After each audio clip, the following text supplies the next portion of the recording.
did our panel of undecided voters feel about the performance from the candidates? Rhonda Fulginiti, an undecided Democrat from Philadelphia, Daryll Triplett, an independent voter from Atlanta, and Mitch Robson, an undecided Republican from Chicago.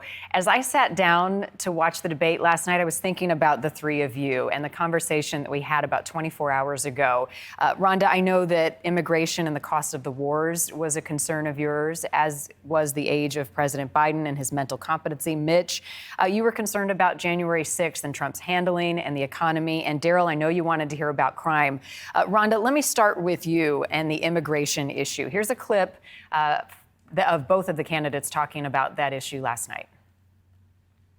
We don't have borders anymore. Every state is now a border.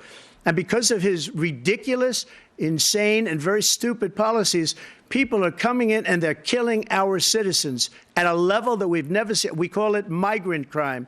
I call it Biden migrant crime. I'm not saying no terrorist ever got through, but the idea they're emptying their prisons, we're welcoming these people, that's simply not true. There's no data to support what he said. Once again, he's exaggerating, he's lying. Rhonda, on this issue, which of those answers gave you hope for addressing the immigration issue at our border? Both answers were bad, I thought. I really was hoping that Biden would address the issue head on and talk about what his plan was for the border. The reality is we're seeing every single day another crime committed by somebody who got through the border. And I think Donald Trump calling it out the way he did actually supported his position on the border. I think we're weak on the border. And unfortunately, throughout the entire debate, I don't think Biden truly addressed any of the issues, and he could have. You asked me yesterday, is stamina an issue for me? And the answer is absolutely. I thought last night was a disaster for Biden on immigration and, frankly, most of the issues. But I also looked at Trump, and I do believe that he lied about a lot of things. So it's, where are we left? I almost wish that we did have JFK on the stage last night, because I don't know where I go from here. It's very, very difficult to decide. Right. And you had said he was not a factor. You didn't want to see him on that stage. It's interesting to see that your thought about that may have changed. Mitch, January 6th was one of the things that troubled you that you shared with us about Donald Trump. As a Republican but undecided in this election, he addressed and was questioned about January 6th last night. Let's listen to that. On January 6th, we had a great border. Nobody coming through, very few. On January 6th, we were energy independent. On January 6th, we had the lowest taxes ever. We had the lowest regulations ever. On January 6th, we were respected all over the world. All over the world, we were respected. And then he comes in, and we're now laughed at. Did that response ease any of your concerns, Mitch, about what happened on January 6th and Trump's part in it?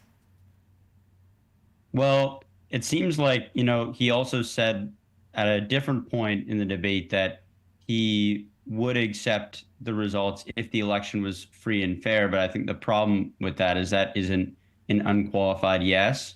I thought Trump overall, relative to Biden, had a very strong performance. I would have still liked to see, an unqualified yes. I think it would just be good for the country that, we've had problems the last few election cycles with the losing candidate, be it Trump or Clinton, be essentially sore losers and say that, the election result was in some way invalid. Obviously, some more than others. But I would like to see, I think it would be healthy for whoever wins, or rather whoever loses, to concede regardless of whether they personally deem it to be fair based on their own, internal set of criteria. Yeah. Capability for office, seeming and appearing presidential, giving you the confidence that either of these candidates are presidential. Daryll, I'm going to give you the first crack at the elephant in the room last night as we look at a clip really focused on the candidates' age issue.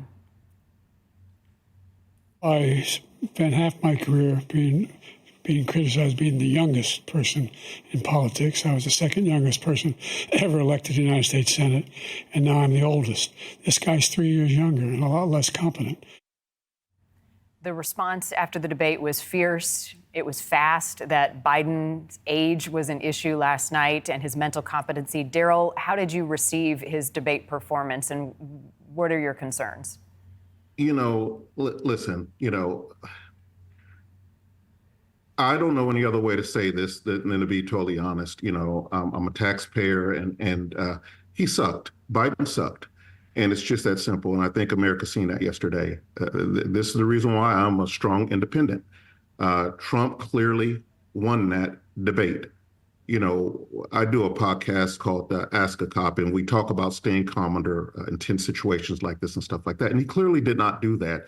And the whole, I think Biden may be a very good guy. He may be a great pawpaw at Christmas dinner or whatever, but that's not what we need right now. We need a president who is going to run the United States of America. And you heard, when they were talking about the release of hostages and stuff like that. And Biden's response to that was, we would train the hostages. I mean, what are you talking about? Do you even know what you're talking about right now?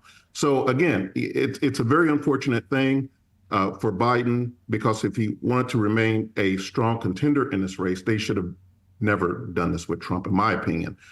But however, they did, and it is just what it is. I mean, he blew it out the water as far as ever getting my vote as far as for president. And again, RFK looks, really strong to me. But again, that's just my opinion. But I think he really dropped the ball on this here. And then the whole tough guy Clint Eastwood thing with his old raspy voice, and the whole mouth open thing was just, when he's appalled, it just was not a good look for a presidential debate, in my opinion. Rhonda, let me have you weigh in on this. One of the things that you shared with us the last time we spoke was you were worried about Biden's mental competency, and you were equally worried about Kamala Harris becoming president if Biden could not continue. How did last night land with you on this issue? It landed really poorly. What I will say is that I really thought Biden, it was a disaster. I don't think he could keep a thought. I did watch after various networks where they brought Kamala Harris on. I thought she actually did better last night defending Biden than she has done in the past year, even being visible or seen.